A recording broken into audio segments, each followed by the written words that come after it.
desconectes.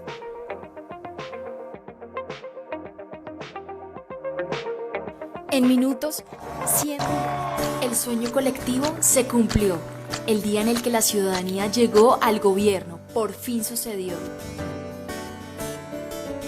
Bogotá, muchas gracias por confiarme su presente y su futuro. Prometo honrar esa confianza y dar todo de mí para que nuestra Bogotá sea en los próximos 4 años una ciudad y una región más cuidadora, más incluyente, más sostenible. Para que juntos celebremos en el año 2030, en solo una década, que logramos ser la generación que recibe la admiración local y global de esa magnitud. Es lo que juntos vamos a construir. Nos demoramos un poco, pero al fin llegamos. Bogotanos y colombianos, bienvenidos al siglo XXI. Para reverdecer a Bogotá hemos trazado la ruta de una nueva política social y ambiental, no solo para los próximos 4 años, sino para la Bogotá del 2030, para la generación del medio milenio en el 2038.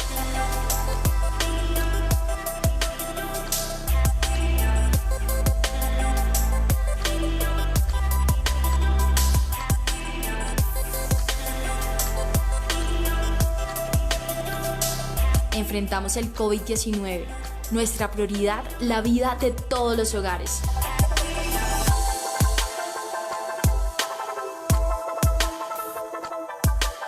En un acto de solidaridad compartida a través de la Donatón Bogotá, la donación masiva más alta en la historia de Colombia, recibimos más de 51.696 millones de pesos destinados a apoyar a más de 150.000 familias en condición de vulnerabilidad.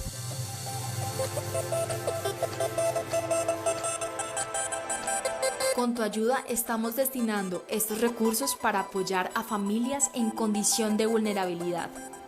La pandemia del COVID-19 nos puso de frente y en la práctica la necesidad de hacer un nuevo contrato social para Bogotá, para todo Colombia, para la humanidad entera. Seguiremos trabajando a diario para reverdecer a Bogotá, el hogar de más de 7 millones de colombianos, para sellar un nuevo contrato social e intergeneracional por la sostenibilidad, la reconciliación y la vida. Hacia un nuevo contrato social y ambiental. Alcaldía Mayor de Bogotá.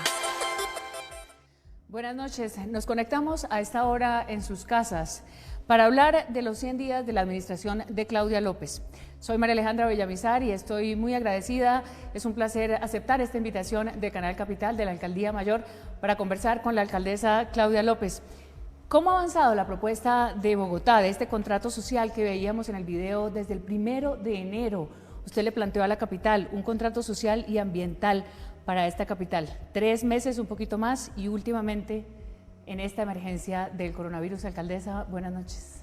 Alejandra, primero muy querida, muchas gracias por acompañarnos y a toda la gente que nos ve por Canal Capital.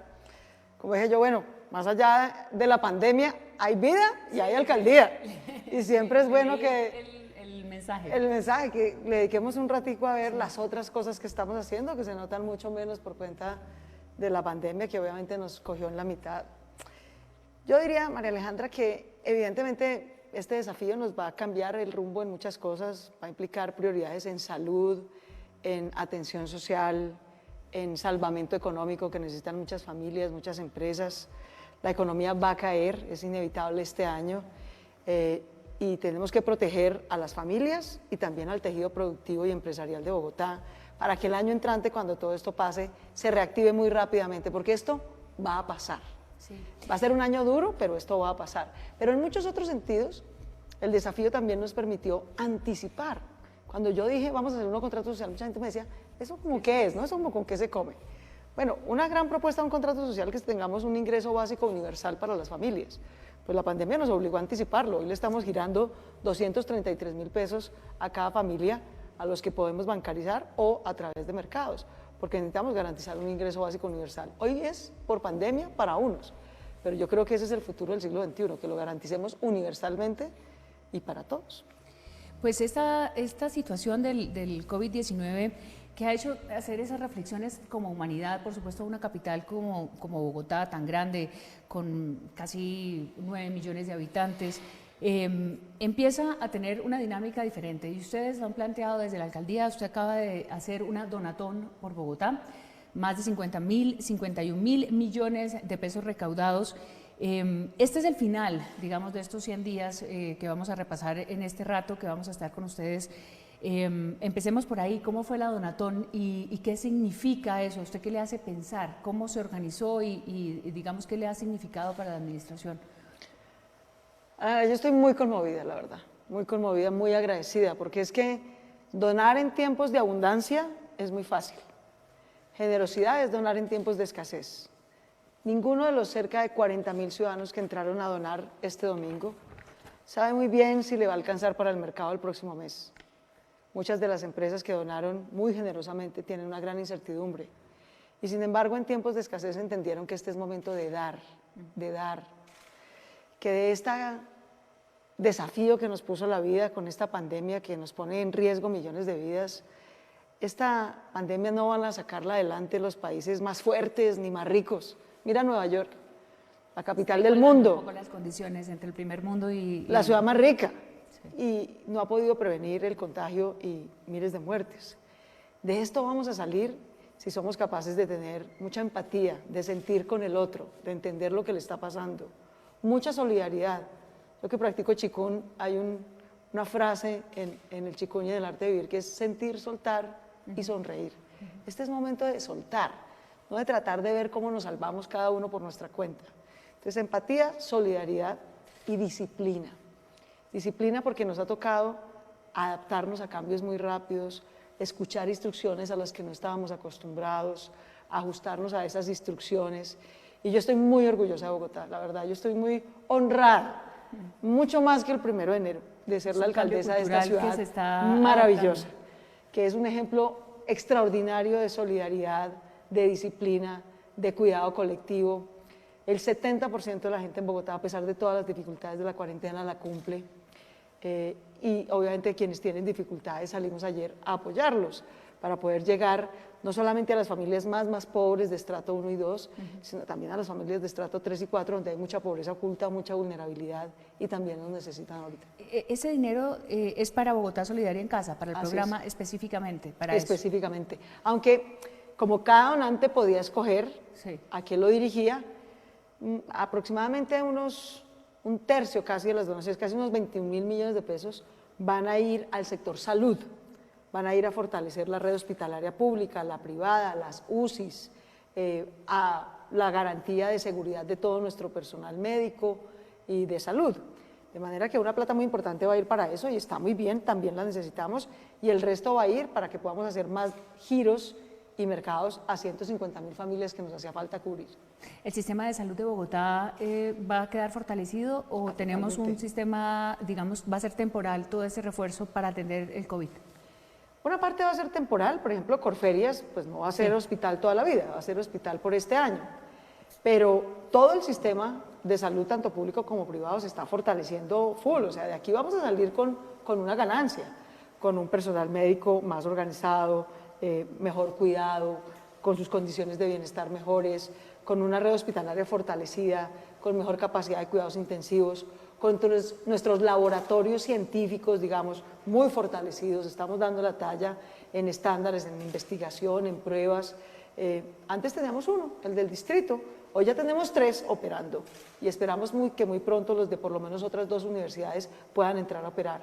Entonces, eso interesante el cambio de prioridades al final, pero volvamos entonces al día 1. Veíamos al inicio de esta transmisión cómo fue la posesión, ese Parque Simón Bolívar lleno de personas espontáneas, sin formalidad, sin vestidos elegantes, más de día de picnic, con sus mascotas, y escuchaban su discurso prometiendo un cambio que se había demorado en llegar, pero que finalmente se cumplía ese día.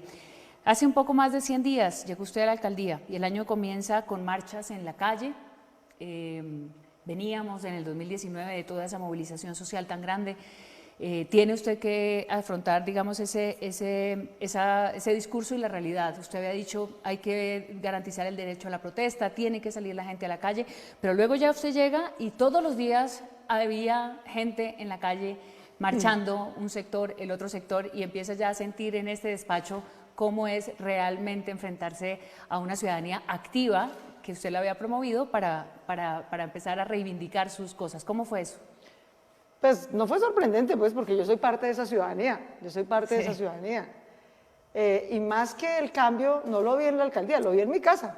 La Plaza de los Hippies se volvió pues la nueva plaza en el de la epicentro revolución, de la libertad. Así que yo estuve con los marchantes todas las noches. Sí.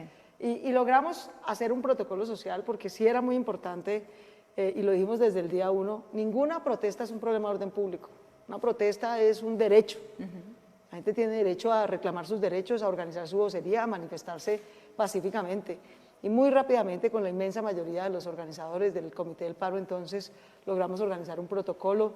Ese protocolo se cumplió y, digamos, mi mayor orgullo, hasta que pudo haber marchas, es que 9 de cada 10 marchas en Bogotá se hicieron de manera pacífica y se hicieron cumpliendo el protocolo. Solamente en 1 de cada 10 casos el vandalismo, no las marchas, que son dos cosas distintas, obligó a la intervención de la policía.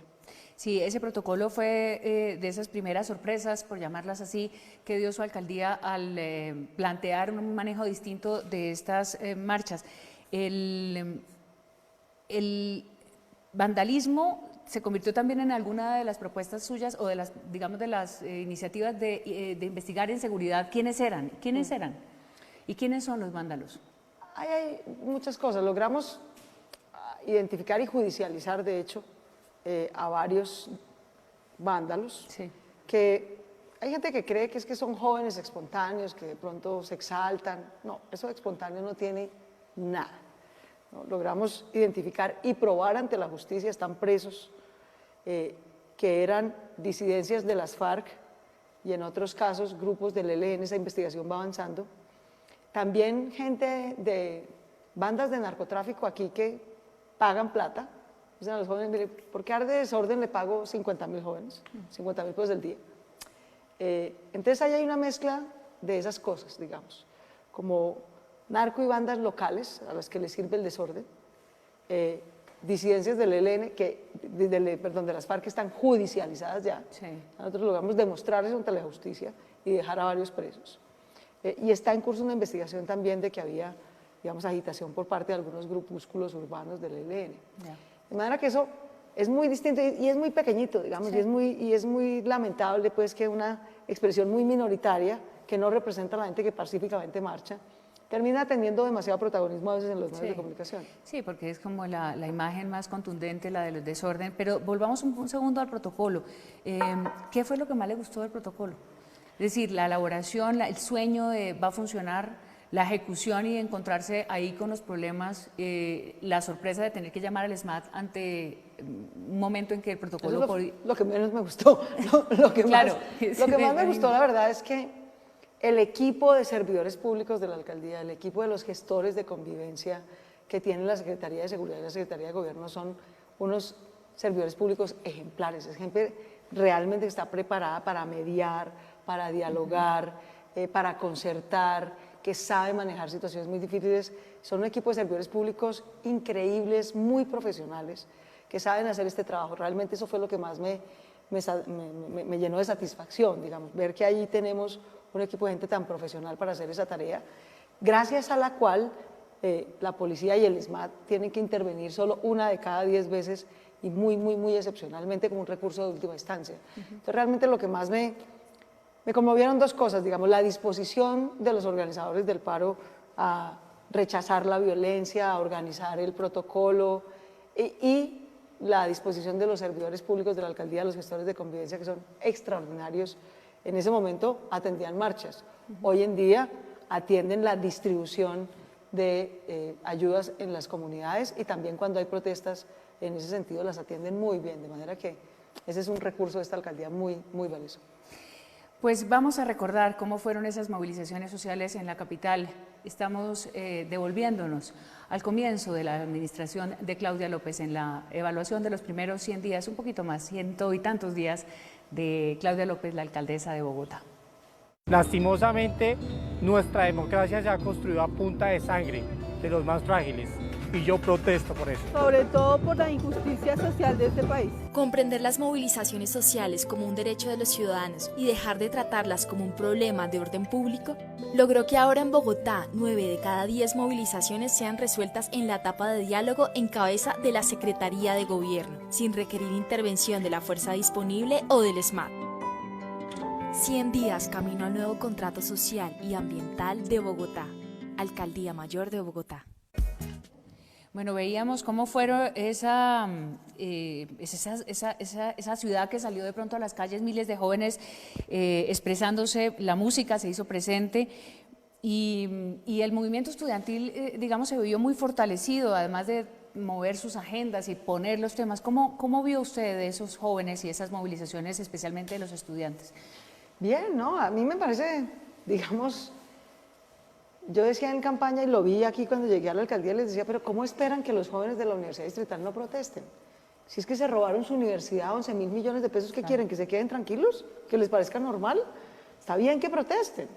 Y yo me hice 3 compromisos con ellos, digamos, dije, mire, vamos a sentarnos con ellos, yo voy a presidir, ¿no? No me acuerdo cuándo fue la última vez que un alcalde presidió personalmente el Consejo Superior de la Universidad Distrital. Sí. Yo lo presidí por lo menos unas 4 o 5 veces personalmente. Logramos acordar las condiciones para hacer una asamblea universitaria que desafortunadamente por la pandemia se pospuso. Y en un mes nos pusimos de acuerdo en fortalecer la universidad, hacer una auditoría anticorrupción, hacer la asamblea universitaria y reabrir el calendario académico.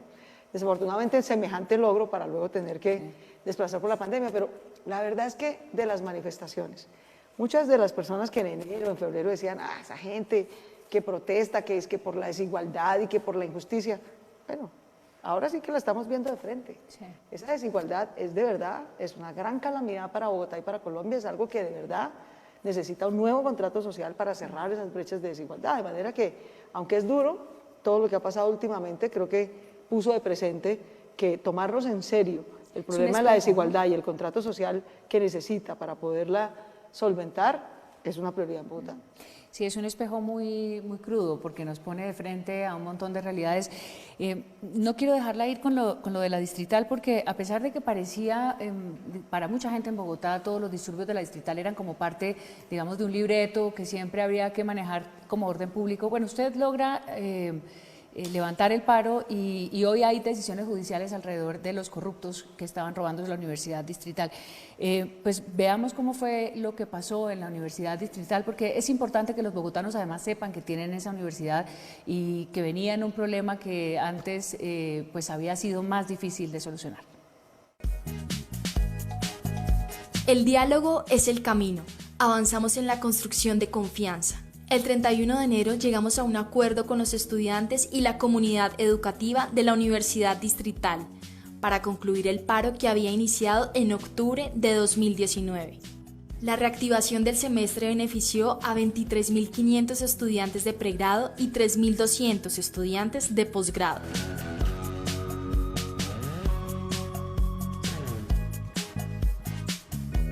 Los estudiantes de la Universidad Distrital desde septiembre del año pasado se fueron a paro. Continuar con el paro, se tendría que incluso contemplar la cancelación del semestre. Se fueron a paro porque la gota que rebosó la copa fue el caso de corrupción por 11.000 millones de pesos que se robaron del IDEXUT y por muchas otras causas acumuladas. La universidad por más de 20 años ha tenido problemas de corrupción. Yo me reuní con ellos varias veces durante la campaña y me comprometí a 3 cosas muy concretas. Una, que si resultaba elegida alcaldesa, iba a presidir el Consejo Superior de la Universidad. 2, que íbamos a sacar adelante la propuesta de asamblea universitaria. Y 3, que íbamos a tomar unas medidas anticorrupción. Se vio la necesidad de decir, vamos a finalizar la corrupción. Y para hacerlo, toca hacerlo estructuralmente y de fondo. Pues eso exactamente es lo que hemos hecho este mes. Hemos presidido 2 sesiones del Consejo Superior, hemos llegado a un acuerdo sobre la creación de la asamblea universitaria, sobre la realización de una auditoría integral a la universidad y sobre iniciar un proceso de reforma académica estructural para la universidad. La aprobación de la Asamblea Universitaria el 31 de enero en el Consejo Superior es una gran victoria para todos nosotros, tener un espacio que pueda ser escuchado por la administración y las directivas de la universidad antes de tomar decisiones importantes. Gracias a ese acuerdo concertado, hoy, 10 de febrero, más de 27.000 jóvenes volvieron a clase. La verdad, yo sí quería volver a clase. Hoy retomamos a clase después de una fuerte confrontación, negociación, ponernos de acuerdo, o sea, esa parte donde uno no hace la paz, así como dijeron, con los amigos, lo hace es con los que tenemos diferencias y las construimos y la soportamos. 100 días camino al nuevo contrato social y ambiental para Bogotá. Alcaldía Mayor de Bogotá. Sobre este caso específico recuerdo uno de los videos que, bueno, casi todos sus videos se vuelven virales, y más últimamente, pero hubo uno sobre una reunión interna, sobre tal vez el comité académico que usted mencionaba. El Consejo Académico, perdón, en el que un estudiante decía, bueno, es que los derechos humanos, estamos aquí, y usted le decía, ¿dónde están defendiendo los derechos humanos de las personas que están siendo afectadas con los gases, con las papas bomba? ¿Eso es un tema de comunicaciones? ¿Eso surge? ¿Usted cree que ahí hay parte de la esencia fundamental de su gobierno? Pues no realmente, fíjate que ese video no lo hice yo, lo hizo lo hizo un estudiante, ¿no? Lo hizo era alguien que estaba en la reunión. Sí. ¿Por qué? Porque yo decidí hacer el Consejo Superior Público y eso sí ha sido una gran diferencia. Nosotros aquí, yo creo en la transparencia, y la transparencia y la lucha contra la corrupción, Alejandra, no es solamente cuidar cada peso y que no se lo roben, eso es obvio, eso es lo esencial. Claro. Pero también es hacer a la ciudadanía parte de las decisiones que tomar. El alcalde de Bogotá no solamente no presidía el Consejo Superior, sino que el Consejo Superior era cerrado. Se tomaban decisiones sobre 27.000 estudiantes, se perdieron 11.000 millones de pesos y nadie podía dar la cara a rendir cuentas. Mientras que aquí lo hicimos todo público, así como hicimos público el modelo, por ejemplo, epidemiológico de Bogotá. Sí. Ahora, yo creo que esa transparencia en lo que se hace es fundamental para tener pedagogía, para rendir cuentas constantemente, para también estar expuesto a críticas cuando hay que corregir lo que hay que corregir y para controlar los recursos. Y en esa discusión con Julián era el representante de los estudiantes, sí. Un muchacho extraordinario, la verdad, yo le tengo un gran aprecio a Julián. Pero Julián trajo una carta de un supuesto comité de derechos humanos de la distrital que denunciaba supuestamente que la policía había entrado a la universidad, lo cual era falso. Y en cambio no decía una sola palabra. El día que haya abuso policial, yo seré la primera en condenarlo y en ponerlos sobre las IES. Pero no decía una sola palabra condenando a los vándalos, sí. ¿No? Que habían escalabrado a un señor, que habían atentado contra muchos negocios. Entonces yo sí creo que uno tiene que ser, si hay abuso policial, lo denunciamos y lo condenamos. Claro. Hombre, pero si hay vándalos, si hay abuso contra la ciudadanía y los comerciantes, pues también hay que condenarlo. Entonces sí. Esa fue la discusión pública y yo creo que fue sana. Y se lo menciono porque justamente fue también, digamos que se volvió un poco voz populi que usted le hablara así a un estudiante cuando se suponía que ahí había como una especie de complicidad permanente y por eso creo que fue tan interesante ese... Siempre va a haber una gran identidad y por supuesto claro. Hay todo el afecto, pero una cosa es una cosa, otra cosa es otra cosa. El vandalismo lo tenemos que condenar de la misma forma que condenamos al paramilitarismo, de la misma forma que condenamos a la guerrilla cuando hace acciones delincuenciales. Hay que condenar todas las formas de violencia, porque la lucha que yo me he dado en la vida, María Alejandra, es para que los violentos no nos impongan su ley, ni los corruptos nos impongan su desfalco, sino justamente para que nuestra voz, sin violencia, tenga la representatividad. Bueno, alcaldesa, la primera vez que en este palacio hay una alcaldesa mujer, parte del énfasis del discurso es ese, mujer, niños, niñas.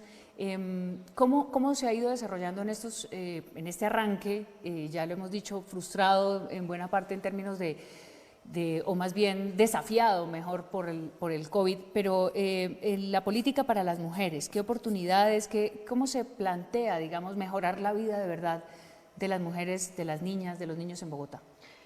Para Alejandra, esa es una de mis grandes obsesiones y parte de ¿qué es un contrato social?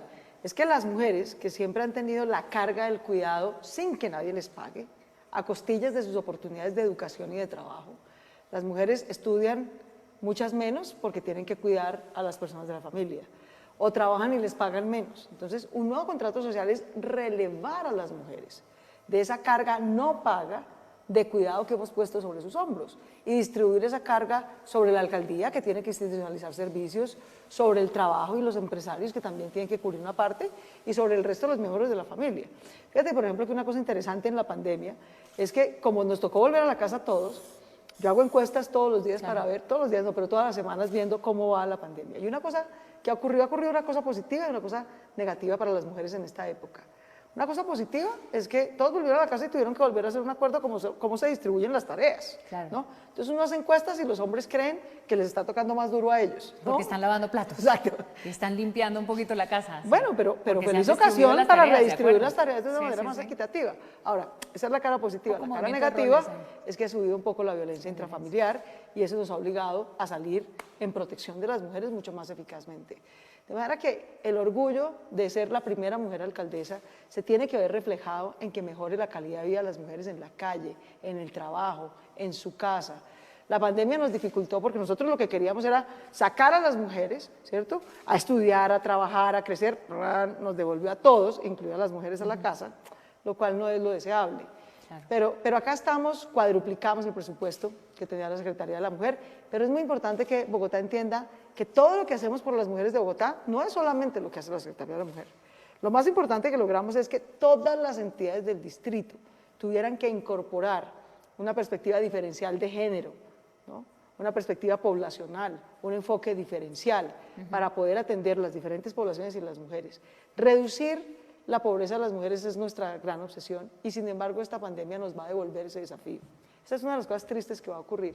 Todo lo que en mi versión inicial del plan de desarrollo decía, reducir la feminización de la pobreza, reducir la pobreza extrema, ahora es mitigar, porque sin duda la pobreza va a crecer y ese va a ser el gran dilema, que vamos a caer estos 2 años y ver cómo logramos recuperar los últimos 2 años. Pero también la cuarentena y también toda la manera de afrontar ese papel de cuidadoras de las mujeres, pensaría uno que será reconocido socialmente y será reconocido también por las mujeres, por supuesto, en sí mismas, como ser conscientes del rol y del papel que están teniendo hoy en día y obviamente de los hombres, como usted lo mencionaba al comienzo. Sí. Si esta es una política transversal de su gobierno, está en todo el desarrollo, yo creo que al final, en temas culturales, que quizá también es donde más hay que avanzar, se irá a notar pese No tengo la menor duda, no tengo la menor duda. Mira, incluso en este mes hemos visto, por ejemplo,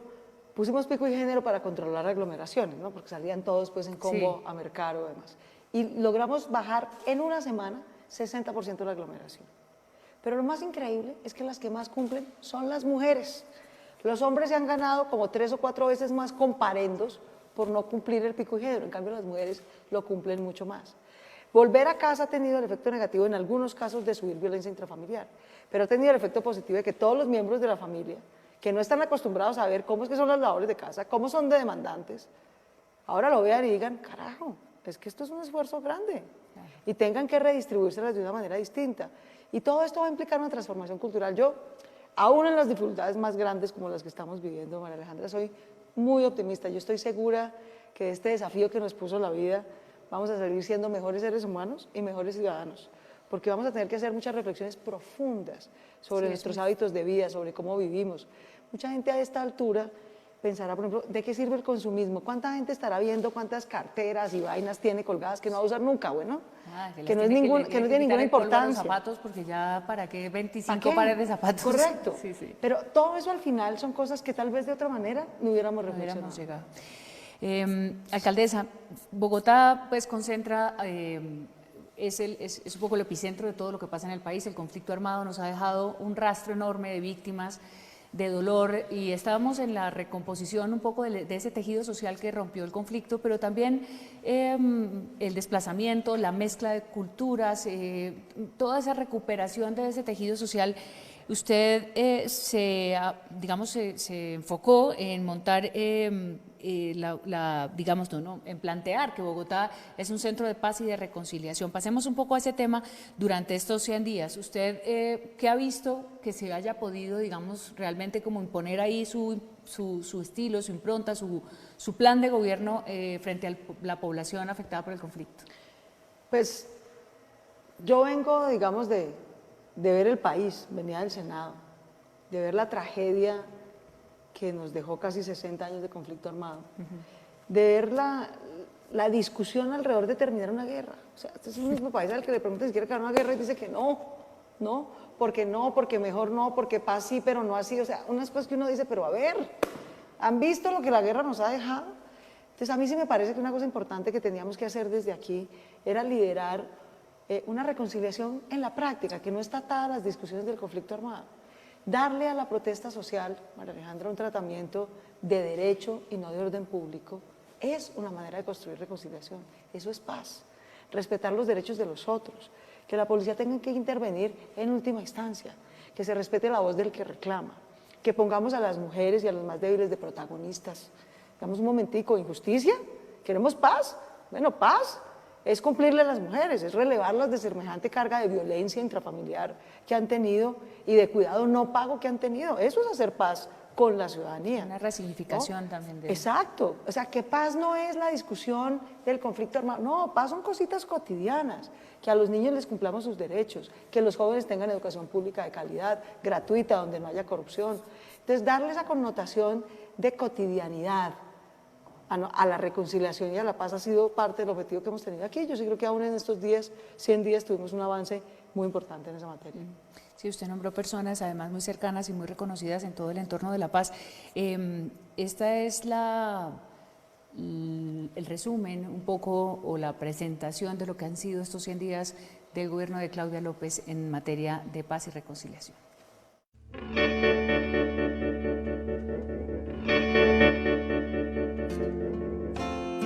¿Te parece bien que te recuerde lo que nos pasó en nada más que 100 días?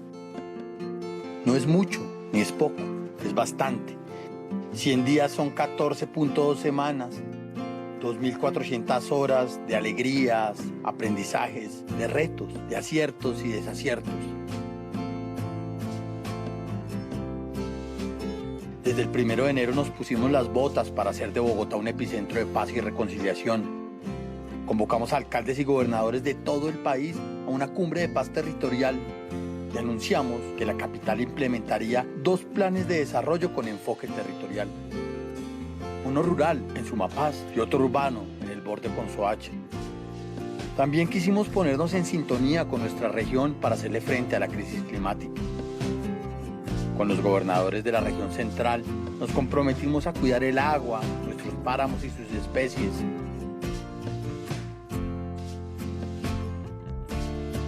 Soñamos con una ciudad-región que atienda a los campesinos, a las víctimas, a las mujeres e impulse proyectos verdes. 3 meses largos que nos reafirman que llegó el momento de hacer el giro y suscribir un nuevo contrato social y ambiental, porque queremos una Bogotá cuidadora, incluyente y sostenible. Una ciudad del siglo XXI y para el futuro. Las víctimas, la paz, la reconciliación, y eso está ligado, alcaldesa, a esa situación de zozobra, de miedo, de angustia de vivir en una ciudad tan grande como Bogotá, de esa mezcla de culturas, de esa mezcla también de recursos, donde unos se pueden cuidar más que otros, donde transitar por las calles puede ser toda una aventura contra la vida incluso. En términos de seguridad, estos 100 días, primero, ¿qué la sorprendió de Bogotá? ¿Había algo dentro de su plan de gobierno, de la campaña, del alistamiento que tenía al estar aquí día a día que la haya sorprendido en temas de seguridad? ¿Y cómo se lo ha planteado en estos 100 días? Varias cosas me sorprendieron. Digamos, una grata sorpresa, el general Gómez Heredia. Qué ser humano, el general Oscar Gómez, nuestro comandante de la Policía Metropolitana de Bogotá. Qué ser humano extraordinario, la verdad. Ha sido un gran aliado, ha respaldado el protocolo todo el tiempo. Tú entenderás que en su entorno no siempre es fácil respaldar el protocolo de protesta social. Ha estado ahí ahora, por ejemplo, en toda esta dificultad que estamos teniendo, la pandemia está ahí. Eso me ha sorprendido muy gratamente, digamos, ¿no? Como el esfuerzo que hace la policía por reinventarse, por mejorar, por cualificarse, por controlar las cosas de abuso policial. O sea, yo creo que hay un esfuerzo genuino, ¿sí? De entender que ellos también tienen que ser parte de esta visión que tiene la alcaldía. Déjeme, ya que lo menciona, ¿qué tal su sensación de mujer alcaldesa, comandante, digamos, de la policía en la ciudad? bien con los policías, receptivos, tranquilos, respetuosos? Sí, sí, por eso te digo que esa es una de las cosas que me ha sorprendido de su comandante, pero también en general de los comandantes que están en las alcaldías locales, de las mujeres que ingresan a la policía, cada vez más mujeres ingresan a la policía. Eso me ha sorprendido muy gratamente, la verdad, además de los gestores de convivencia.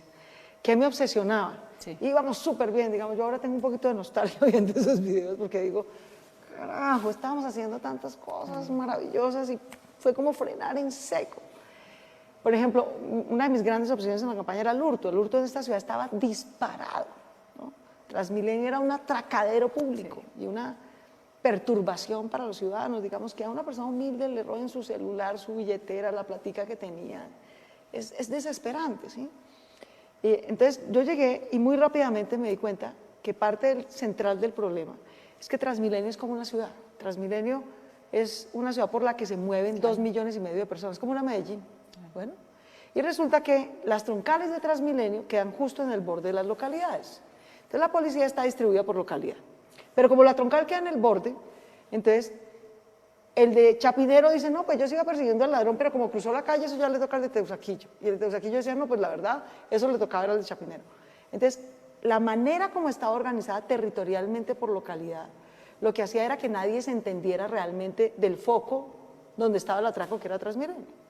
Entonces yo dije, un momentico, vamos a crear un comando, vamos a cambiar la lógica de organización territorial, vamos a hacer un comando para Transmilenio y el SITP. Vamos a entender que eso es una ciudad, es como si fuera otra localidad. Y a eso le vamos a poner recursos, conseguimos 50 motos, el gobierno nacional nos apoyó, pusimos las cámaras, hicimos un dispositivo y antes de que empezara la cuarentena, logramos bajar, por primera vez en los últimos 2 años, bajó el atraco en Bogotá, bajaron todos, bajaron los homicidios, bajaron los atracos, desarticulamos una banda criminal cada 3 días, 27 bandas judicializadas, no que capturamos y después quedaron libres, no, judicializadas. Rafael Uribe, por ejemplo, que era una localidad súper azotada por unas bandas criminales y de narcotráfico, hicimos 4 consejos locales de seguridad, uno en Bosa, otro en San Cristóbal, otro en Rafael Uribe. En 2 meses logramos investigar, judicializar, meter a la cárcel a esa banda. Y bandas eso bajó, organizadas que tenían ya un pasado y toda una estructura. Todo un prontuario. Solo en Rafael Uribe, por ejemplo, 2 de las bandas que judicializamos eran responsables de 11 homicidios. Por eso las pudimos judicializar muy rápido. Entonces, digamos que la estrategia que veníamos implementando funcionó muy bien. Haber creado un comando de policía para Transmilenio, bajó por primera vez en 2 años el hurto. El homicidio al principio se nos subió un poquito en Ciudad Bolívar, eso fue preocupante, en febrero iba subiendo, en marzo logramos que volviera a bajar. Todos los indicadores, excepto uno, el de violencia intrafamiliar, venía bajando, ese subió. Y había subido antes de que empezara la pandemia y durante la pandemia ha subido aún más. Ahí tenemos un problema serio, nos tocó reorganizar la línea púrpura, la línea que atiende las denuncias que hacen mujeres sobre violencia a la que tienen, crear más asistencia judicial. Cuando yo llegué aquí, María Alejandra, el 70% de las llamadas que entraban a la línea púrpura no las alcanzaban a responder. Es una calamidad. Porque sí, no, ¿cómo así? No había capacidad suficiente, no le daban trámite, no tenían capacidad suficiente. Multiplicamos la capacidad de la línea púrpura, el número de mujeres que prestan asistencia psicosocial, asistencia jurídica, coordinamos mejor a las comisarías de familia, ahora estamos coordinando mejor con la policía para ir efectivamente cuando hay una denuncia. Teníamos 45 mujeres en lista de espera para ir a una casa refugio, cuando sabíamos perfectamente que su casa era un lugar de violencia, porque por eso necesitamos trasladarla. Nos pusimos al día, ¿no? Mandamos a ya no tenemos lista de espera, mujer que es agredida, mujer que necesita casa refugio, mujer que va a la casa refugio. De manera que todo eso ha sido importante, digamos, y ejercer como de autoridad de policía. Yo ya había sido alcaldesa de Santa Fe, ya me había tocado hacer operativos de policía, y es una institución a la que uno tiene que respetar como a todas, por más diferencias que tenga, los tiene que tratar con respeto, y tienen que entender, y esa ha sido mi experiencia, que cuando uno les dice, miren, los más interesados en que la protesta social no sea un problema de orden público deberían ser ustedes. Claro. Los que pagan con su reputación cada vez que hay abuso policial, cada vez que el SMAT interviene indebidamente, son ustedes, general. Los más interesados en recuperar su propia reputación deberían ser ustedes. Y él me dijo, no, alcalde, yo estoy de acuerdo. Para la policía es una calamidad cada vez que tiene que intervenir. Es más, nosotros quisiéramos que ese fuera siempre un recurso de última instancia. Yo la entiendo y yo estoy de acuerdo.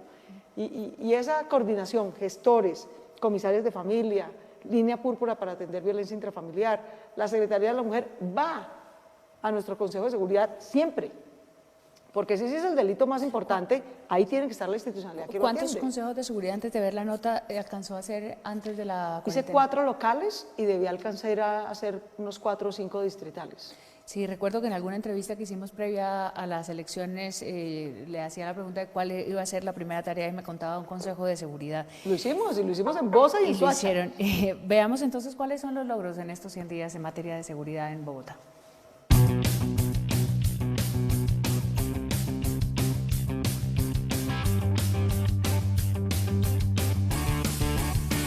Trabajamos por una Bogotá sin miedo. Desde nuestro primer día de gobierno, hacer de Bogotá una ciudad más segura ha sido nuestra prioridad. En estos 100 días, hemos avanzado gracias al trabajo articulado con la Policía Metropolitana de Bogotá, la Seccional Bogotá de la Fiscalía y el Ejército Nacional. Hicimos nuestro primer Consejo de Seguridad en Bosa, junto con las autoridades de Soacha y Cundinamarca. También hemos estado en las localidades de Rafael Uribe Uribe, San Cristóbal y Tunjuelito. Y junto a las instituciones, las organizaciones locales y la ciudadanía, hemos analizado cómo mejorar la seguridad y tejer nuevos lazos de confianza. Ese esfuerzo ha comenzado a dar resultados. Durante estos 3 primeros meses del año, los delitos de alto impacto han tenido una reducción general.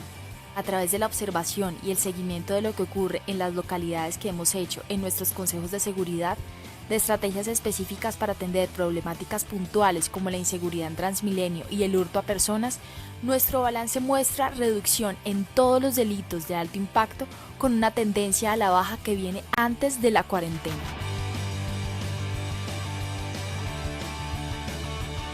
En los últimos 3 meses, el número de homicidios ha descendido en Bogotá y por primera vez en los 2 últimos años bajó el hurto a personas. Esto ha ocurrido al tiempo que con nuestra policía y fiscalía se han logrado desarticular 27 bandas de delincuentes, esto es una cada 3 días en 100 días.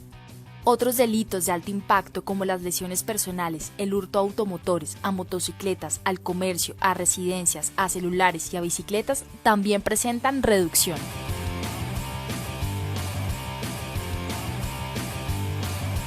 Nuestro plan de seguridad para Transmilenio también ha funcionado. Desde febrero, con la implementación del modelo de intervención 50 motos, se observa un descenso en el número de hurtos que ocurren en el componente troncal del sistema Transmilenio. El comportamiento es similar en el componente zonal SIP. Logramos reducir el promedio de hurtos por mes. Durante estos 100 días también nos propusimos combatir la delincuencia organizada y hemos logrado desarticular bandas que operaban en las localidades de Engativá, Mártires, Usaquén, Kennedy, Teusaquillo, Chapinero, Ciudad Bolívar, Bosa, Fontibón, San Cristóbal, Rafael Uribe Uribe, Tunjuelito y Santa Fe. En este panorama, las mujeres son víctimas constantes de la inseguridad en Bogotá, y esto nos reafirma que nuestro enfoque diferencial y estrategias específicas para protegerlas son el camino. Para cambiar esta realidad, contamos con el apoyo de las autoridades, que ha logrado esclarecer los casos de feminicidio ocurridos en el trimestre. Nos comprometimos a cuidar a los más vulnerables. Para ello, se necesita más policía, más asistencia social, mejores comisarías de familia y mejores casas refugio. Con eso estamos comprometidos. Desde el primer día hemos concentrado esfuerzos de inteligencia e investigación criminal. Vamos a seguir. También hemos hecho pedagogía ciudadana para cambiar nuestros hábitos y nuestra forma de vivir la ciudad. Vamos bien, pero los retos son enormes y seguiremos trabajando para que Bogotá sea cada vez una ciudad más segura. 100 días camino al nuevo contrato social y ambiental para Bogotá. Alcaldía Mayor de Bogotá. También, alcaldesa, Viendo todo esto de seguridad, en todas partes está pues la participación, como usted concibe la creación de la política pública, con participación de la ciudadanía. En este plan de desarrollo que usted había planteado, pues que le ha planteado a la ciudad, no hablemos en pasado, uno empieza a hablar como si, es que han pasado tantas cosas en los últimos dos Parece meses. que eso fue hace, que pues sí, parece que estuviéramos hablando como de los 4 años, como que fuera el resumen de los 4 años. ¿Cómo se hace un plan de desarrollo participativo y cómo lo plantearon realmente? ¿Cómo plantearon lograr que la gente realmente tenga un pedacito de su voz plasmada en ese plan? Ana Alejandra, nosotros tomamos una decisión y yo creo que es la cosa más bella que hemos hecho en estos 100 días, que fue decir, si nosotros queremos honrar a los niños, que yo estoy segura que son los grandes maestros y maestras de este siglo, son los niños los que nos van a enseñar a adaptarnos al cambio climático, que para ellos es obvio, para los adultos no. Son los niños los que nos van a enseñar a adaptarnos a todos estos cambios. Nosotros fuimos con la Secretaría de Educación, la Secretaría Distrital de Planeación, a los colegios públicos y privados de Bogotá. Y les preguntamos a los niños cómo querían que fuera Bogotá. No les preguntamos a los adultos cómo querían que fuera Bogotá. Preguntamos a los niños cómo querían que fuera. Y ellos nos dijeron, nos mandaron 11.000 cartas. ¿De qué edad es? Cuentos. Niños desde los 5 hasta los 12, 14 años. Cuentos, escritos, cartas. Yo las tengo todas, es el mayor tesoro de esta alcaldía, diciéndonos cómo querían una Bogotá más segura, una Bogotá donde no atracaran a sus papás, una Bogotá donde llegaran más rápido y menos malhumorados por trancones en Transmilenio, una Bogotá donde sembráramos más árboles, una Bogotá donde hubiera más días sin carro, decía la alcaldesa, haga más días sin carros, son maravillosos, una Bogotá con más bicicleta, ¿no? Una Bogotá con más parques. Yo lo confieso, yo no fui a preguntarle a los adultos cómo querían que fuera Bogotá, yo fui a preguntarle a los niños cómo querían que fuera Bogotá. Y con ese insumo, más todos los insumos técnicos de la alcaldía, propusimos el plan de desarrollo. Y cuando ya propusimos el plan de desarrollo dijimos, bueno, muy bien, ahora sí vamos a ir a preguntarle a los adultos cómo les parece, pero las prioridades nos las dieron fueron los niños. El contrato social, el contrato ambiental, que Bogotá reverdezca, esa es una gran prioridad de los niños, ¿no? Que Bogotá tenga mejor educación, que las mujeres vivan mejor, es una gran prioridad de los niños. Y luego el Consejo Territorial de Planeación, alcanzamos a hacer varios encuentros ciudadanos consultando el plan, se nos metió luego la cuarentena, continuamos con consultas virtuales y logramos hacer un proceso participativo muy bonito que no se interrumpió nunca, ni antes ni durante la cuarentena. El Consejo Territorial de Planeación, que lo conforman ciudadanos, sectores sociales, organizaciones sociales, nos entregó un concepto muy riguroso de unas 200 páginas, con sugerencias muy importantes de cosas que podemos mejorar, que debemos mejorar y que vamos a mejorar en la propuesta de plan que le vamos a proponer muy pronto al Consejo. Eso es como estar haciendo una planeación de una nueva generación, o sea, que además se dice y se plantea, porque por supuesto los desafíos del mundo hoy son como para eso, ¿no? Como un cambio, un salto muy grande generacional.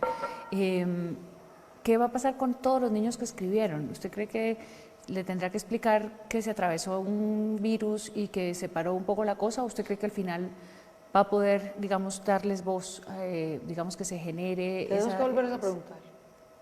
Hay que volverles a preguntar. Claro, yo sí creo. Tenemos que volverles a preguntar cómo han vivido esta experiencia, cómo se sienten, ¿no? Sí. ¿Qué han aprendido de todo esto? ¿No? Tenemos que volverles a preguntar, sin duda. Pero yo sí creo que yo desde el principio dije, hay muchas cosas que nos cambiaron, pero hay otras en las que yo digo, el enfoque que teníamos es más que correcto. Esta ciudad, de hecho, necesita un contrato social. Nosotros no podemos tener el nivel de inequidad y de desigualdad que tenemos. ¿No? Tenemos que cerrarlo. Tenemos que tomarnos en serio el tema del cambio climático. Nosotros tenemos que lograr honrar el compromiso con los niños desde una educación pública de calidad. Hay cosas que van a cambiar. Por ejemplo, para Alejandra, a lo largo de este año posiblemente durante mucho tiempo no vamos a poder volver al colegio. De hecho, todo este semestre se va a terminar en casa. Nosotros habíamos puesto una meta ambiciosa de hacer 20 colegios. Y yo hoy digo, construir un colegio este año, ¿para qué?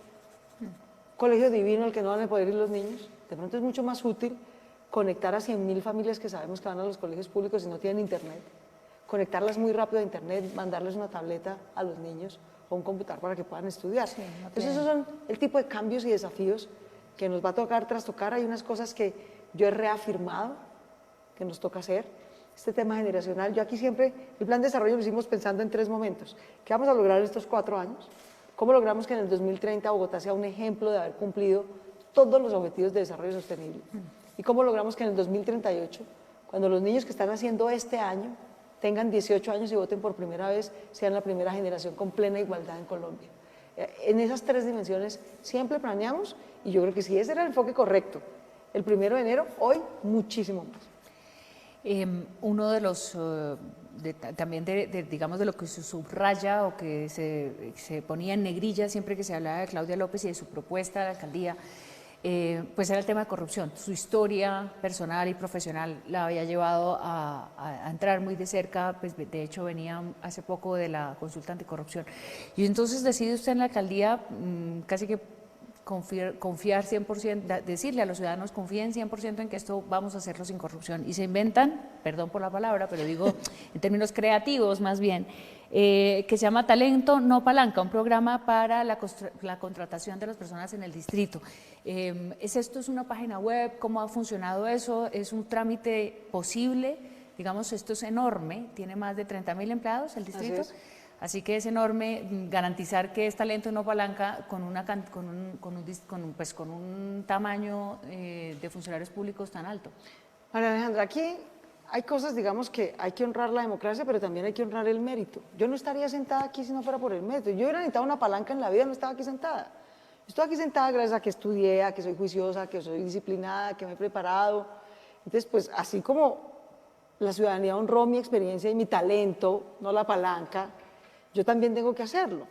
Entonces, la alcaldía se compone, digamos, un poco de dos tipos de personas. Un equipo de gobierno, los que hicimos campaña, pues ganamos, entonces pues vinimos a gobernar, ¿cierto?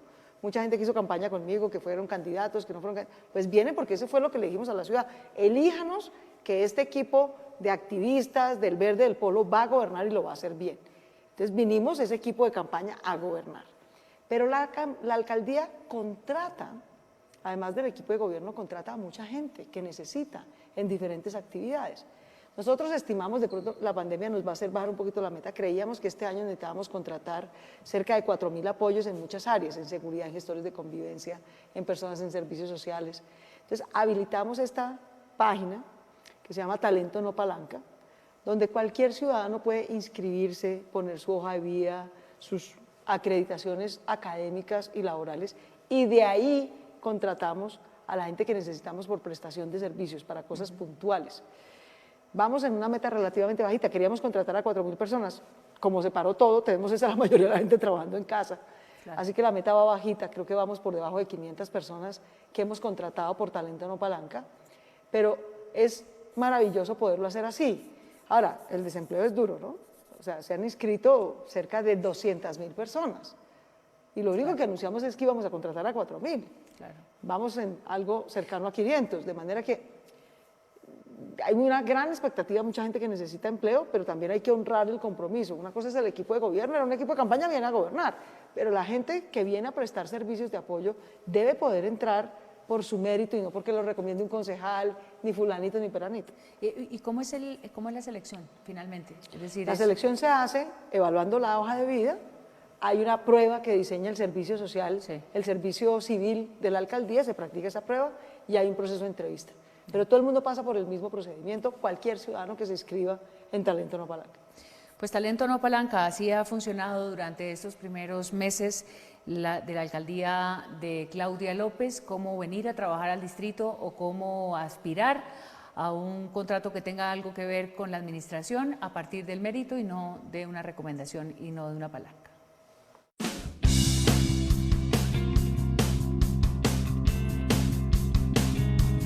Promovemos el acceso público, abierto y meritocrático. Les tengo una muy buena noticia a los bogotanos y bogotanas. Por esta vía, por este banco de hojas de vida de la Alcaldía Mayor de Bogotá, vamos a contratar este año 4.000 personas. Las vamos a seleccionar a través de esta plataforma. Valoramos la cualificación académica, la experiencia y el esfuerzo personal como condiciones para vincular talento a la administración pública. Todos los jefes de talento humano procedimos en la entidad a revisar cuáles eran los perfiles que necesitábamos para revisar la base de datos del banco de las hojas de vida. La plataforma pareció muy amigable, es muy fácil de utilizar, permite generar filtros según las necesidades que cada entidad tenga. Fue así como identificamos algunos perfiles. Durante 2020, en sus primeros 2 meses, a través de Talento No Palanca, se registraron 173.334 ciudadanos. Se consultaron 2.446 hojas de vida, se entrevistaron 499 personas y se suscribieron 141 contratos.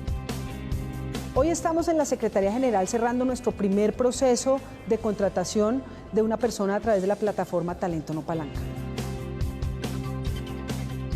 Revisamos más o menos unas 30 hojas de vida, donde hicimos un análisis del perfil que necesitábamos para informador y de ahí más o menos unas 6 hojas de vida cumplían con los requisitos documentales y citamos a entrevista a las 6 personas, de las cuales 4 llegaron hoy. Evaluamos las competencias comportamentales, de integridad y valores a 530 nuevos gerentes públicos que ingresaron a ser parte del gobierno distrital. Este es el primer proceso que vamos a hacer aquí en la Secretaría General a través de Talento No Palanca. Tenemos que contratar una persona que nos acompañe en los procesos de servicio al ciudadano de la Secretaría General de la Alcaldía. Y hoy vamos a hacer una pequeña entrevista porque tenemos que tomar la decisión de contratar a uno de ustedes para que nos acompañe en ese ejercicio de ser informador o informadora en uno de nuestros CADES o superCADES en toda la ciudad. La meta es suscribir 4.000 contratos de prestación de servicios. La persona que inicialmente escogemos para que trabaje con nosotros es Nicolás. Me siento muy feliz porque pues es una oportunidad que le da y es una confianza que le brinda pues el Estado a uno, y pues está en el reto de uno y es precisamente dar lo mejor de uno. Entonces es como brindar la mejor asesoría, la mejor confianza y sobre todo la asertividad al usuario. Nicolás, muchas gracias y bueno, bienvenido. Talento No Palanca, crean en él. 100 días camino al nuevo contrato social y ambiental para Bogotá. Alcaldía Mayor de Bogotá. En ese nuevo contrato social, Claudia López, pues también viene, y usted está apoyada en la campaña por un grupo grande de animalistas, y entonces el tema de los toros pronto llegó. Bogotá y los pasodobles retundaban, ¿no? Siempre en Bogotá, era un poco algo que estaba como metido. Ya se había dado el debate de Bogotá, toros, no toros, se prohibieron, se permitieron, en fin. Pero usted montó una cosa que se llama la Fiesta No Brava. Fue un éxito maravilloso. Porque la gente que le apuesta a los toros, pues tampoco, digamos, tampoco quiere entrar en pelea con los que no les gustan. Es lo que yo más o menos entiendo de ese sentimiento al que le gusta la fiesta brava. ¿Cómo fue la Fiesta No Brava? María Alejandra, primero yo creo pues que una de las cosas elementales del siglo XXI es aprender a respetar todas las formas de vida. En parte estamos viviendo todas estas tragedias que estamos viviendo porque los seres humanos nos creemos los dueños de este mundo y lo estamos destruyendo. Tenemos que aprender a respetar otras formas de vida, ¿no? La naturaleza, las plantas, los animales, y entender que ellos también conviven en este planeta con nosotros. Pero segundo, yo vengo de una minoría, María Alejandra, ¿no? Yo vengo de una minoría LGBT que ha sido proscrita, perseguida, discriminada en el mundo. De manera que nunca me atrevería yo a imponerle a otra minoría con quien yo no comparto sus preferencias culturales, prohibirla o discriminarla. Pero me parece que esto es una competencia, francamente. Yo sí espero que el Congreso de la República un día adopte una ley que proteja todas las formas de vida. Yo no lo logré en los 4 años que fui senadora. Pero mientras allá pasa eso, como no se puede prohibir expresamente, como desafortunadamente la Corte Constitucional nos obliga, óigame esto, nos obliga a prestarle la plaza de toros, la plaza de Santa María a los toros. Sí. Yo preferiría que la hagan en un recinto privado si quieren, con su plata, pero que no nos obliguen a usar un solo recinto público. Pero como la Corte tiene esa norma, entonces yo dije, bueno, por un lado no está prohibido. Por otro lado, la Corte nos obliga a prestar. Entonces vamos a competir culturalmente. Hay gente que quiere ir a ver cómo matan un toro. Bueno, muy bien. Hay otros que preferimos ir a ver la Orquesta Filarmónica. Vamos a ver quién va a más cosas. La Fiesta Brava, la de los toros, se gasta un platal en publicidad, etcétera, invitando a la gente a que vaya. Fue un fracaso la temporada taurina este año. Un fracaso. Competencia, ¿no?, de audiencias, competencia de asistencia. Y de tradiciones culturales, ¿no? De qué tipo de cosas honramos, de qué tipo de tradiciones honramos, de cómo nos relacionamos con ¿A quién se le paga boleta? ¿No? Más o menos. Bueno, allá no graba, con todo y que regalaban boletas, hicieron descuentos extraordinarios, al final pues casi les toca regalar la boletería, la gente dejó de ir. La asistencia fue mínima, fue la temporada taurina más baja en la historia de Bogotá. En cambio, a la fiesta brava, a la fiesta no brava, a la fiesta de los conciertos, de la cultura, de las tradiciones que respetan y honran la vida, fuimos a hacer muchas actividades de respeto y cuidado por los animales, fuimos a sembrar plantas, fuimos a bibliotecas a leer, fuimos a conciertos de la Orquesta Filarmónica, eso tuvo audiencia, ¿no?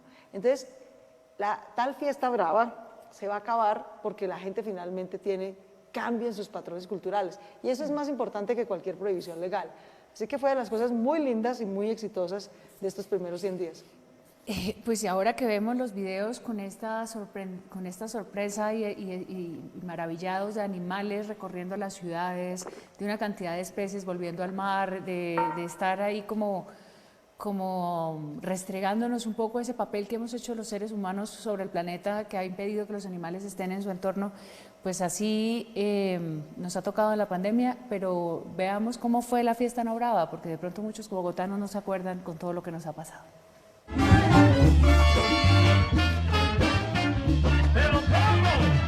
Todos los animales y todas las formas de vida de nuestro planeta merecen respeto, merecen que no nos regodeemos con su maltrato, por lo menos es lo elemental, y que por el contrato nos comprometamos con su respeto.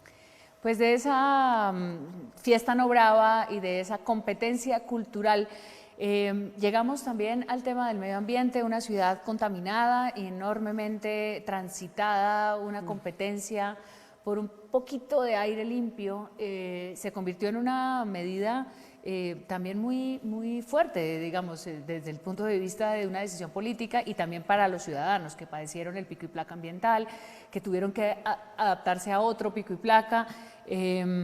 ¿Cómo significó, digamos, cómo se construyó esa decisión? Porque quizá Bogotá estaba contaminada siempre, pero no habíamos sido tan conscientes de estar en esas mediciones, que si el aire está contaminado, que si las partículas, micropartículas, nos volvimos todos un poquito conocedores de ese tema. ¿Cómo se estructuró ese programa, Claudia?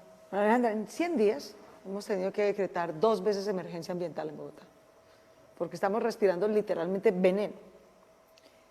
Y a propósito de la pandemia, aquí estamos todos los días pegados, ¿cierto?, a una enfermedad que al día de hoy en Bogotá nos ha producido menos de 70 fallecidos. Por contaminación ambiental se mueren 2.000 personas al año en Bogotá, al año, y eso nos parece normal. Normal, miren todo lo que estamos haciendo y vamos en 72 personas que han muerto por coronavirus. En un año normal se mueren 2.000 personas por contaminación del aire, por enfermedades respiratorias, y otras 2.000 en accidentes de tránsito. Y las dos cosas nos parecen como paisaje, la vida de 4.000 personas. Entonces decimos, no señores, eso no es paisaje, ¿no? La muerte por contaminación ambiental es una muerte lenta pero segura, ¿no? Aparentemente no se ve, pero esa contaminación del aire nos termina matando. Y la de los accidentes viales es perfectamente prevenible, es pacificar el tráfico, es hacer mejores ciclorrutas, es controlar mejor la velocidad. O sea, no puede ser que 4.000 personas al año nos parezcan normales. No. Mira todo lo que estamos haciendo para no tener muertes por coronavirus. Entonces, que esto nos deje una reflexión. Y aquí vinimos y dijimos, nos vamos a tomar este tema en serio. Si toca parar, si toca sacar a la mitad los carros, si toca controlar a los vehículos de carga, que son los más viejos y más contaminantes, hay que hacerlo. Pero 2.000 muertes al año por contaminación ambiental no nos pueden parecer paisaje. Y pusimos ese tema en la agenda, tuvimos dificultades, logramos hacer un acuerdo con el sector transportador para que vaya renovando la flota, mantuvimos el pico y placa, empezamos y pusimos sobre la mesa el tema de renovar el parque automotor, que es un gran contaminante. sellamos a varias industrias que creían que aquí hay plata, crédito, asistencia técnica, todo, para que hagan renovación a tecnologías más limpias. No lo usan. Y no lo usan porque nadie los apretaba, ¿no? Ahora fuimos realmente a sellar y a ofrecer. Sellar y ofrecer alternativas. De manera que haber puesto este tema en la agenda en serio es realmente lo que va a salvar más vidas. Mira, este año vamos a salvar más vidas en Bogotá porque ha mejorado la calidad del aire, porque se está reduciendo la morbimortalidad por enfermedad respiratoria aguda en Bogotá, de las que vamos a salvar por cualquier otra causa. O sea, no hay mal que por bien no venga, pues. Pero a mí ya me llamó mucho la atención porque seguíamos en la alerta amarilla, luego hubo días, momentos, si no me equivoco, de alerta naranja, pero no se reducía a pesar del pico y placa. Incluso los primeros días de la cuarentena llamaba la atención que se mantuvo la contaminación sin tener los carros. Entonces, porque el planeta es uno solo. La pregunta además era por el transporte público, ¿no? No solamente por transporte público, realmente por incendios forestales. Los incendios forestales en la Orinoquía, en Venezuela, en el Bichada. Pues todo el oriente estuvo totalmente Nos cubierto. parece que no, que por allá se está acabando el planeta, que le están quemando por allá. Bueno, señores, todo eso los vientos lo traen. Y cuando llega a Bogotá se queda aquí y causa contaminación ambiental. Entonces, ha sido una gran reflexión de que no solamente tenemos que cambiar la manera como nos transportamos, de que si seguíamos quemando gasolina y petróleo al nivel que lo estábamos haciendo nos íbamos a matar, ¿no? Sino que además, si dejamos que haya incendios forestales en Bichada, eso termina en contaminación ambiental en Bogotá. En Cúcuta, fíjate que hace poco estuvo imposible. Sí. ¿Por qué? Por incendios forestales en Venezuela. Entonces tenemos que entender que la naturaleza no tiene fronteras, el aire no tiene fronteras. Y el regreso de la cuarentena va a traer todas esas reflexiones. Uno ve la ciudad cuando tiene que moverse por cualquier circunstancia sola, limpia, cielo azul, incluso hasta unas fotografías de los nevados cerca, pues digamos, visualmente cerca de Bogotá.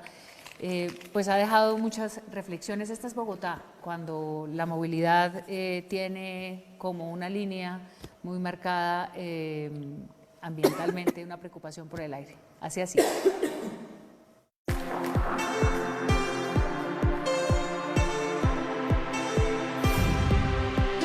Mejorar la calidad del aire es un compromiso con la salud, un esfuerzo en el que todos aportamos. Por eso, logramos el compromiso de los transportadores de carga con desintegrar 1000 vehículos de más de 20 años cada año durante la próxima década.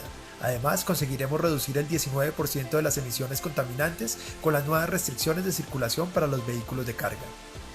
Invitamos a la ciudad a reconciliarse con Transmilenio y completamos reducciones hasta del 95% en material particulado.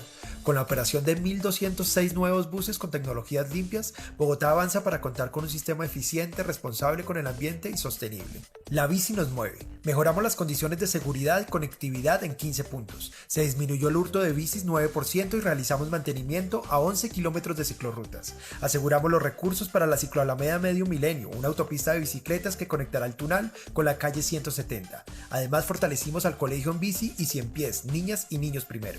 Nuestros peatones hoy cuentan con la Plaza Antonio José de Sucre, en Usme, un proyecto de urbanismo táctico que recuperó el espacio público para priorizar la movilidad y seguridad vial.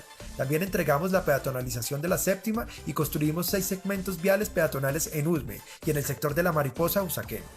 Las acciones que contribuyen con la seguridad vial permitieron reducir en un 29% las fatalidades entre enero y marzo. La ciudad salvó 27 vidas durante el primer trimestre. La ciudad avanza, la empresa Metro y Financiera de Desarrollo Nacional suscribieron un convenio para analizar alternativas y hacer estudios para la expansión de la primera línea a Engativá y Suba. Frente a la crisis del COVID-19, las personas están en el centro de la respuesta, sobre todo los más vulnerables, y a pesar de la cuarentena garantizamos la movilidad del personal médico, de emergencias y vital para el abastecimiento. Hoy, la ciudad cuenta con 11 rutas de Transmilenio que conectan a 12 hospitales con el sistema. Se han realizado jornadas de desinfección y de aseo intensivo en estaciones y portales. Contamos con lavamanos portátiles así como los fijos en portales y estaciones intermedias. Y 25.000 tapabocas y guantes han sido entregados a los usuarios en actividades del equipo de atención en vía. Mantenemos la operación del sistema conforme a las necesidades y reduciendo la ocupación. Para lograrlo, entre otras estrategias, instalamos 35 kilómetros de ciclovías temporales y complementarias a los 550 kilómetros de ciclorrutas de la ciudad. Más de 8.000 ciclistas en horas pico transitan por estos corredores sobre vías como la Avenida de las Américas, Autosur, Carrera Novena, Calle 13 y Avenida Suba. Bogotá reverdece a través de la movilidad y hoy más que nunca estamos llamados a movilizarnos de manera eficiente, responsable y sostenible.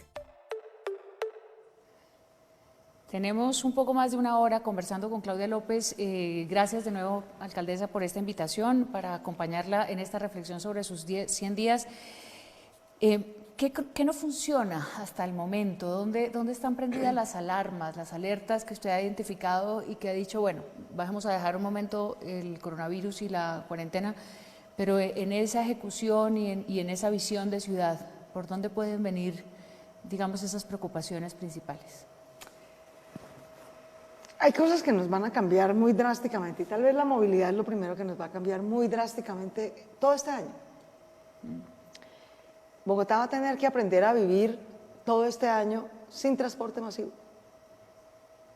Todo el acumulado de esfuerzo y de conocimiento sobre el transporte masivo en el mundo para unas ciudades de estos tamaños y ahora hay que vivir sin transporte masivo. ¿Cómo te parece? Transporte masivo es tener 7 personas por metro cuadrado. Eso es imposible. Si cargamos 7 personas por metro cuadrado, contaminamos esta ciudad de coronavirus en un riesgo mortal, literalmente. Entonces nos va a tocar aprender a vivir con Transmilenio al 35%. Unas por otras, ¿no? Esta es la primera vez, Magdalena, en la que uno puede hacer esto en Transmilenio, ¿no? Porque estamos cargando al 20% de los usuarios. Vamos a tener que cargar máximo el 35%. Lo cual quiere decir que ya queríamos incentivar la bicicleta. Bueno, ahora sí que nos toca. De los sectores que vamos a poder reactivar muy pronto, pese a que se extendió la cuarentena, es el sector de venta y mantenimiento de bicicletas. El que tenga una bicicletica, su merced que la tenía por ahí arruinada, que le parecía que eso era por ahí una cosa al margen, cuídela. Hágale mantenimiento y sáquela, porque como no vamos a poder usar Transmilenio, vamos a tener que caminar más, usar mucho más bici, compartir mucho más el vehículo particular.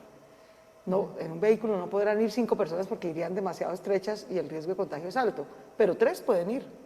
Salir solo en un carro, cuando no podemos usar Transmilenio, sería como una locura. Tenemos que ver cómo incentivamos modos de carro compartido. Yo he venido conversando con la señora ministra de Transporte diciéndoles, mire, déjenos la facultad de regular formas de carro compartido. A los amigos de los taxis, que están pasando también por una situación difícil. Nosotros tenemos ahorita habilitada la función dentro de los 36 sectores que pueden trabajar. Están los taxis, pero convocados por plataforma o llamados. Llamados, sí. Pero tenemos que lograr... un formulario, ¿no? Y con un registro, exacto. Para poder hacer ruta epidemiológica cuando se necesite. Pero tenemos que lograr que los taxis en Bogotá también puedan prestar servicio de transporte colectivo. ¿Por qué no pueden transportar no a una, sino a 3 personas? Las empresas ya tienen, o si lo necesitan, nosotros les podemos facilitar una plataforma y que se formalicen y que puedan prestar ese servicio. Bogotá lo va a necesitar, ¿no? Para ellos les vendría mejor, pueden reactivarse económicamente y sería una penuria menos. De manera que si algo nos va a cambiar este año es la movilidad, las formas de movilidad. Esos 35 kilómetros de ciclorruta que hicimos el primer día de la cuarentena, temporales, se van a quedar fijos y permanentes.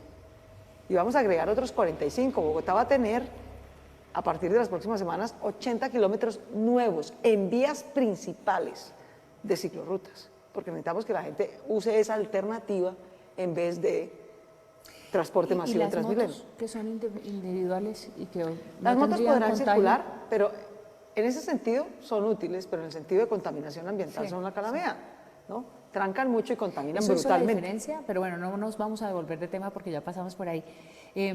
Perdóneme que la interrumpa. Hay otra cosa fundamental también para esa tarea de ser alcaldesa, que es las obras, ¿no? Cemento, desarrollo urbano, ampliación de vías, en fin. Frente a ese tema, ¿qué problema ve? O al contrario, ¿cómo lo ve? Porque de pronto no... Todo está parado. María Alejandra, la prioridad de Bogotá en esta alcaldía es la ampliación de la vida, no de las vías. De hecho, durante mucho tiempo vamos a tener restricciones para salir. Aquí lo que tenemos es que lograr que la gente pueda comer, que muy ordenadamente pueda volver a su trabajo. Vamos a tener una caída económica este año, nos toca aplanar 2 curvas. Tenemos la curva del desempleo, la curva de la crisis económica y la curva del riesgo del contagio. Y ambas las tenemos que tratar de aplanar. Obras vamos a hacer, pero con mucho cuidado. De hecho, uno de los primeros sectores que queremos reactivar, además del de las bicicletas, además del mantenimiento de vehículos, no la venta. No podemos permitir que la gente salga ahora a comprar carros y motos como locos, pero tampoco que tengan mucha plata del bolsillo para hacerlo. No, y además yo creo que a quién le interesa si no se puede usar, si no se puede mover mucho, exacto. Entonces, mantenimiento de vehículos, venta y mantenimiento de bicicletas y construcción, porque necesitamos reactivar algunas obras. Por ejemplo, 45 estaciones de Transmilenio estaban en proceso de diseño para contratarse y para ampliarse. Bueno, ahora sí que necesitamos hacer esas obras rápidas, porque entre más espacio podamos tener en Transmilenio, más bioseguridad podemos prestar. Queríamos hacer a lo largo del cuatrienio, ¿no? Queríamos hacer unos 300 kilómetros de ciclorruta. Nos toca tratar de hacerlos este año, todos los que podamos, muy rápido, porque es un medio de transporte que vamos a tener que usar. Yo dije, yo no voy a hacer troncales de Transmilenio, pero lo que se va a hacer es una troncal de andenes y bicicletas. Bueno, eso lo iba a hacer en 4 años, me toca hacerlo en 1, porque los vamos a tener que usar mucho. De manera que hay cosas que se han tenido que anticipar, y aquí siempre hay frustraciones, hay cosas que uno, en el empalme sonaban muy bonitas, ¿no? Pero pues dejamos listo el hospital de Kennedy. Fui a ver el hospital de Kennedy y está en obra negra, pues no me hacen falta 35.000 millones de pesos para terminar el hospital de Kennedy, pero toca terminarlo a la velocidad de la luz porque se necesita. Siempre hay frustraciones, hay cosas que en el papel lucían más fácil, que en el empalme se veían muy bien, y luego, en vez de estar con el retrovisor todo el tiempo, pues ya uno lo eligieron, uno tiene que solucionar. Ya, digamos, lo que teníamos dudas de malos manejos, pues lo denunciamos ante los organismos de corrupción, y de resto es pues arregle los chicharrones, pues porque si no, uno se queda en quejas y en pasado, y a mí me parece que aquí tenemos que tener todos los días el presente. Yo sí creo que esa es una gran lección, es aquí y ahora. No, ayer ya pasó, el futuro no sabemos cómo va a ser. Si todos los días nos preguntamos, es por la cifra, ¿no? En cuántos vamos a crecer, hacemos todo tipo de esfuerzos para interpretar las curvas. Y ese es pues un poco como el desafío. Usted decía al comienzo del programa, de esta larga conversación, pues más allá de la cuarentena, más allá de la pandemia del COVID-19, esto es lo que ha sido su alcaldía. La he visto haciendo casi que pucheros, viendo a veces los videos, porque digo, como que me quedé a la mitad. De todas maneras, usted va a ser alcaldesa por los 4 años y seguramente con lo que está generando en términos de política pública, los ciudadanos evaluarán y evaluaremos las medidas que están tomando. ¿Cómo definir, digamos, ya para cerrar, pues estos 4 meses de Claudia López, alcaldesa de Bogotá? ¿Cuál es el titular? No sé, eso se lo dejo a los periodistas. Yo aquí estoy haciendo una conversación para no hacer los titulares, pero me parece que usted ha sido muy autocrítica, ha sido muy autorreflexiva, está mirando el mundo con otros ojos a partir de este desafío que nos ha puesto la crisis de salud, de vida, como usted lo menciona. Yo creo que esos fueron los 100 días en los que cambió el mundo. Yo empecé, María Alejandra, y dije, bueno, yo gané en una ciudad en octubre del año pasado y voy a empezar a gobernar en otra, ¿no? Una ciudad con otras demandas, otras movilizaciones, otras organizaciones. Bueno, ahora gané en un planeta y me tocó otro. Estos fueron los 100 días en los que de verdad cambió el mundo. Nos cambió la vida para siempre. Y nos tocó adaptarnos a desafíos a veces un poco asustadores, pero también desafiantes. De cada crisis hay oportunidades. De aquí vamos a sacar un sistema de salud fortalecido, no tengo la menor duda. De aquí vamos a sacar mucha más empatía y solidaridad. De aquí vamos a salir con mucha más disciplina y cultura ciudadana, en la que esta ciudad es un ejemplo maravilloso. Yo no tengo sino agradecimiento y orgullo por mi ciudad. Esta es una ciudad maravillosa, de gente echada para adelante, de gente que colabora aún en las peores circunstancias, está ahí, que dona en la mitad de la peor crisis económica que tengamos ahorita, 51.000 millones de pesos para los que lo necesitan. Esa es Bogotá. Bogotá es una ciudad de gente que no se rinde, que aprende rápido, que se adapta fácil y que nunca pierde la fe y nunca pierde la esperanza. Y que además está siendo y ha sido siempre la que jalona un poco el resto de ciudades del país, no solamente de las capitales, sino también de muchos municipios que tienen la ilusión de ciudadanos de venir a hacer su vida en Bogotá, a desarrollar su proyecto de vida en Bogotá. Así que bueno, son 100 días, un poco más de 100 días y una pandemia, nada mal para el arranque son 100 de la días, primera alcaldesa muchos de Bogotá. paros, 3 inundaciones, 2 emergencias ambientales y una pandemia global. Entonces ha sido muy desafiante, pero yo aquí le doy gracias a la vida cada día que estoy aquí por la oportunidad de estar acá. ¿Cuál es la pregunta que no tiene respuesta? Porque parecía que Claudia López, o sea, últimamente se ve con una respuesta para todo, ¿no? Con una cifra clara, con una curva, pero hay muchas preguntas que no tienen respuesta. Yo le digo cuál es la que a mí más común es el cuándo. No hay cómo responder a un cuándo. No, sí, hay una respuesta concreta. ¿Cuándo vamos a salir de este estado, digamos, de aislamiento, de dificultad, de restricciones? Cuando haya una vacuna. No, esa respuesta existe clarita. Ahora, ¿cuándo va a haber la vacuna? No sabemos. No sabemos, hacemos, ¿sabes? Hacemos así, cruzamos los dedos, los científicos de todo el mundo está dedicado a ver si encuentra una vacuna. Entonces, ¿es posible que salga en 6 meses? ¿Es posible que salga en 1 año? Pero tenemos que prepararnos para eso. Yo quiero decirle a Bogotá, para terminar, que este va a ser un año difícil, este va a ser un año de mucho cambio, este va a ser un año en el que vamos a tener ansiedad, preocupación, el tema de salud mental lo tenemos que atender, ¿no? Ha crecido. Ha crecido, todos los desafíos de salud mental van a crecer, pero este año va a pasar y de esta crisis vamos a salir. Y de esta crisis vamos a salir fortalecidos si nos cuidamos, si nos queremos, si nos lavamos las manos, si seguimos las instrucciones, si aceptamos que todos vamos a perder algo material este año, todos. Unos vamos a perder el empleo, otros vamos a perder ingreso, todas las empresas van a perder utilidades. Materialmente vamos a perder, pero estoy segura que espiritual y humanamente vamos a crecer. Y si enfocamos este año así, como un año en el que perdimos cosas materiales, pero ganamos en el alma y en la vida, luego vamos a repuntar así, yo no tengo la menor duda. Yo aquí me preparo todos los días con un equipo de salud y un equipo social y económico para decir, bueno, este es el año duro, esto es a cuidarnos, pero el año entrante renacemos, el año entrante va a haber una vacuna, no tengo la menor duda, y vamos a poder superar este momento difícil, pero lo que no podemos es correr el riesgo de dejar a miles de niños y de jóvenes sin padres, porque es que ese es el riesgo de una pandemia.